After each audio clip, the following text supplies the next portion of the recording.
Good morning again. Still on the corner of Peck Street. A beautiful day here in Sarasota. Mildly cold, clear sky, comfortable breeze. The subject of comments by presidents reminded me, I was thinking about it again a while ago, that through the years, although I've never been able to have any career because of the disruption, through the years there has actually been a lot of commenting by various presidents in the broadcasting confusion. I was just remembering George W. Bush. A difficulty is some of the commenting isn't favorable to our people, but as adversarial instead. And I do recall a day back in about 2005 when George W. Bush got on a portable stereo I was using. A man he sounded like and portrayed himself as George W. Bush, describing our nation as a defective corporation, and that on another occasion, a man sounding like and portraying himself as George W. Bush got into the sound of a bus I was riding. Actually, it was when the bus was arriving to the pavilion station that he got into the sound of the back of the bus loudly and obviously saying consensus to burn Americans threat. You know, those kind of threats are terrible, you know, and I just don't even hurt anyone, to be honest with you. I know there are some tough men that don't like the detail, but the fact is that through my life, though, there were some tense times and difficulties and almost of experiencing violent threat. Personally, I've never even hurt anyone. And it's known that there's a lot of terrible misrepresentation, but they even have psychic awareness, and they know I don't even think about victimizing anyone. So anyway, the instance of the man portraying himself as President Bush in the sound of the bus was of wanting to try to involve me as though I'd be agreeing about the threat. But every day I'm out here on behalf of the always from witnessing on behalf of the American safety and state. Have a good day. So that was another comment, you know, by the man alleging being George W. Bush. I might have seen him sitting in front of the Hungry Howie's Pizza one day near the Sunoco station at the corner of Gulfgate Drive and Beneva one day years after. One day I saw him for sure, though, was when I was riding a bus on Bee Ridge Road passing Incarnation Catholic Church. He was driving a car leaving on the paralleling street, Umatilla, and he actually looked to me and said, "You're by D's." So anyway, what kind of a comment is that for a president to say? You know, I was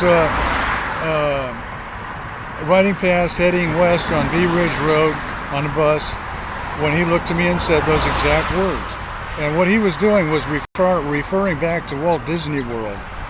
There was a pretty lady back then named Dee. Really, I liked her. She was an assistant manager of the Coral Isle Cafe, where I worked for a couple of years, 2.5 years, in the Polynesian Village Resort Hotel. I really liked the place, and there was a lot of pretty ladies who worked there, and the young assistant manager was courteous, but she was really mindful of her job, and occasionally called me in about being late to work until she suggested that I work night shift. Because the first shift that I worked, I had to get up at like 5 o'clock in the morning to drive all the way from East Orlando all the way to Disney World, and I was late a few times, and it became partly a difficulty, but she suggested I go to night shift, and from then on I didn't have any difficulty getting to work on time. Anyway, I don't know what her life has been since then. I'd hope that she's safe and that she's being good, but the comment of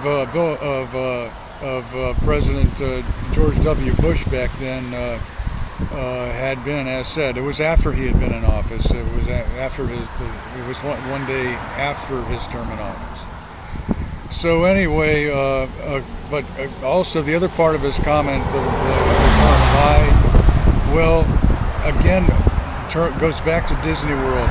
Well, it was when I was working in Disney World that a secret rumor spread accusing me of being a gay, but pretending to continue to be normal.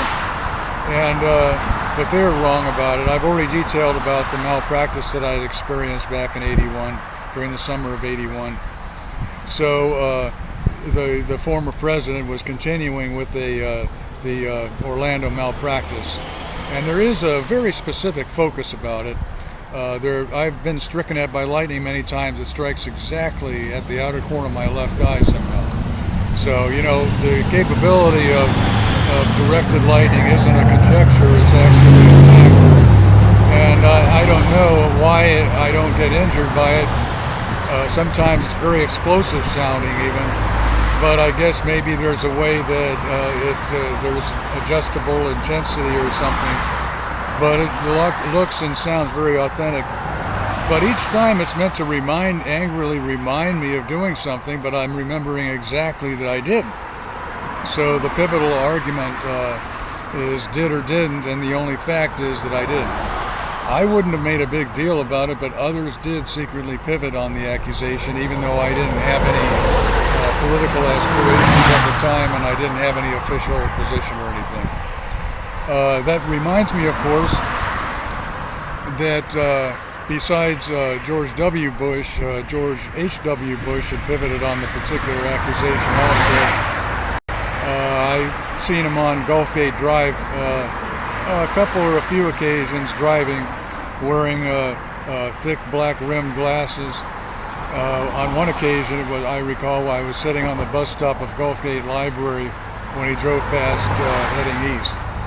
Apparently very precise about the accusation. My understanding is we know for sure from a medical clinic in Orlando that you did one time. But they're exactly wrong. They didn't even bother to check blood type or anything. You know, I'd only been alone. So anyway,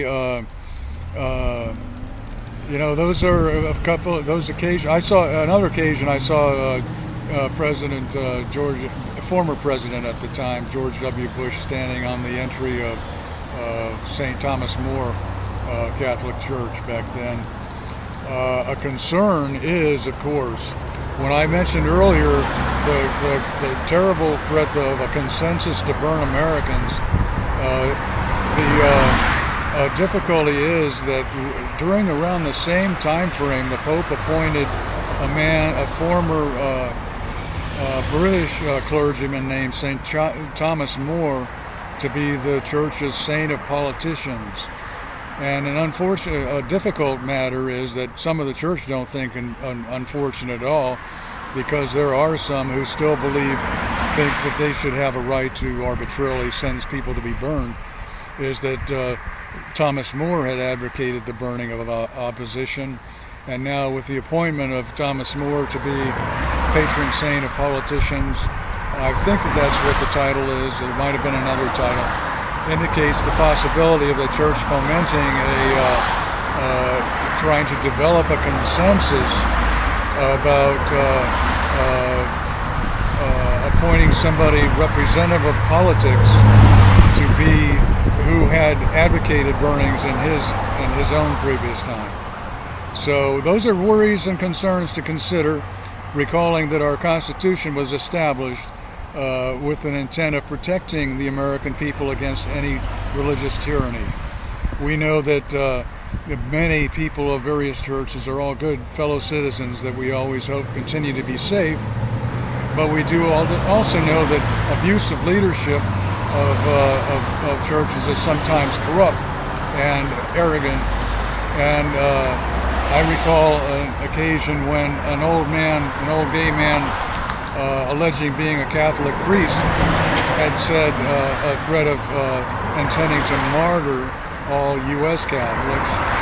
And as a matter of fact, I just remembered that it's only been maybe a week ago when another man, portraying himself as official, apparently of the Catholic Church, said, when we know what we already did into all of ours. I've got the quote in my journal, but something like, when we know what we've already done to all of ours, you would have hoped everyone remained safe. So that isn't an exact quote. I'm not representing an exact quote, but it's the meaning, the gist of the comment that was said. It was while I was saying some commenting for passersby to see while I was on a bus stop near the Village Green golf course. So anyway, this continues to be for everyone being safe. You know, religious freedom is allowed in the United States, but there are other nations that are predominantly Catholic that require either overtly or otherwise agreement about the directives of the Catholic Church. That used to be an argument in Texas, actually, before Texas became a state, that Texas was a part of the Spanish Empire, and then briefly a part of what became independent Mexico. And becoming a citizen, an Anglo citizen of the province of Mexico, required a person to become a member of the Catholic Church. So that is a little bit of a continuing friction that our nation allows varying establishments of religion, whereas others predominantly only sanction one that has the leadership in the Vatican, that these days also allegedly includes return to threat of burning. For everyone being safe instead, I hope everyone's having a good day.